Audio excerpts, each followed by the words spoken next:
Welcome to The Explainer. Today, we're talking about something huge, a potential 24% cut to Social Security benefits, and it could happen in just 7 years.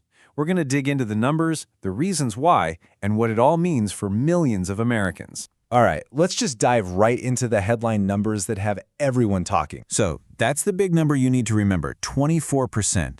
And we're not talking about a small targeted tweak here. This is an automatic across-the-board cut for every single person getting Social Security retirement benefits, no exception. And this is maybe the most important part to get.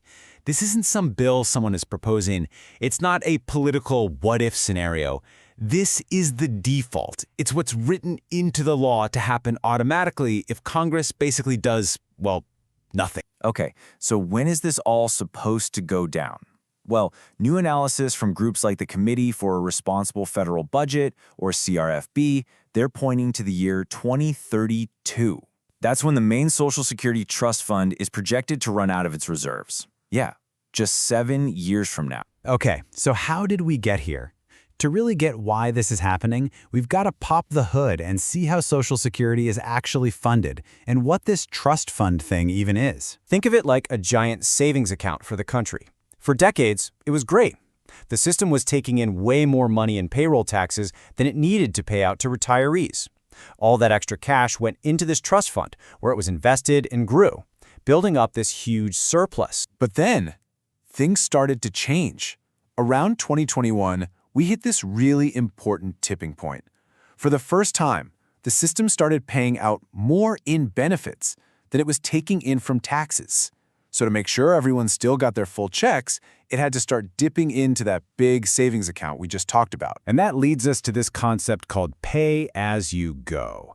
See, once that savings account is empty, once the reserves in the trust fund are totally gone, the law says the system can only pay out what it takes in from taxes that year. And the projections show that incoming cash will only cover about 76% of the benefits that have been promised. So, where does that leave us? Yep, with that automatic 24% cut. Now, experts have known for a while that a shortfall was on the horizon for some time in the 2030s. But it looks like a specific law might have just hit the fast-forward button. Okay, so what is this law? It's informally called the One Big Beautiful Bill Act, or OBBBA.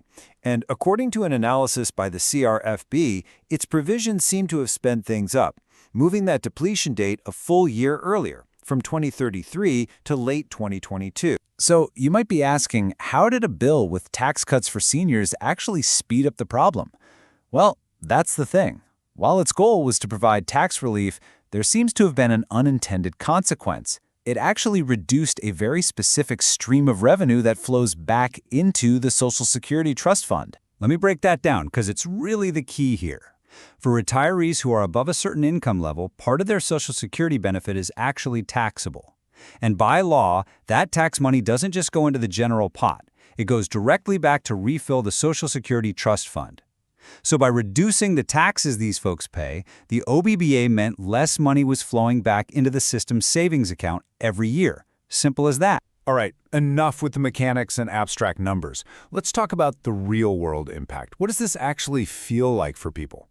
A 24% cut isn't just a number on a spreadsheet, it's a huge financial blow to millions of families. And when you look at the projections, the numbers are just staggering. I mean, look at this.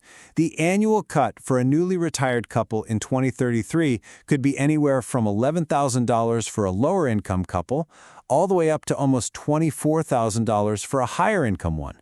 I mean, that's life-changing money we're talking about. But here's where it gets really interesting.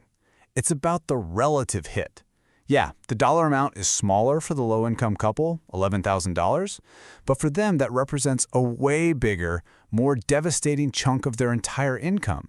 The pain from that cut would be felt so much more. And this really hammers home the human stakes involved.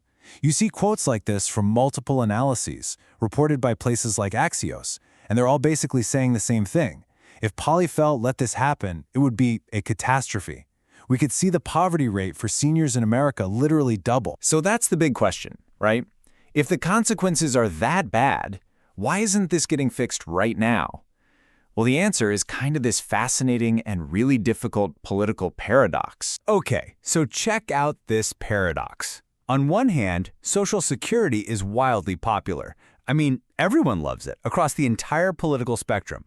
So politicians from both parties promise voters they won't touch the program. But here's the catch. Doing nothing, not touching it, is what triggers the automatic cuts. So when a politician says, I won't touch Social Security, but offers no plan, they are in effect endorsing a 24% cut. Inaction is the action that causes the cut. You know, what's wild is that we've kind of been here before. This is like a rerun. Back in the early 1980s, the trust fund was also about to run into trouble. And what happened? Well, Congress waited till the very last minute, but the looming crisis forced them to make a bipartisan deal. They passed some tough reforms, like gradually raising the retirement age and, get this, taxing some benefits for the first time. The exact same revenue stream we're talking about today. So that leaves us with one final and really crucial question. We know people rely on this program. We know there's this history of waiting until the 11th hour to solve the problem. So, with the stakes this high, and with the impact set to be so devastating and unequal, what's it going to take this time? What will be the catalyst that finally forces action before we go over the cliff? That really is the multi-trillion-dollar question we'll all be watching for the next few years.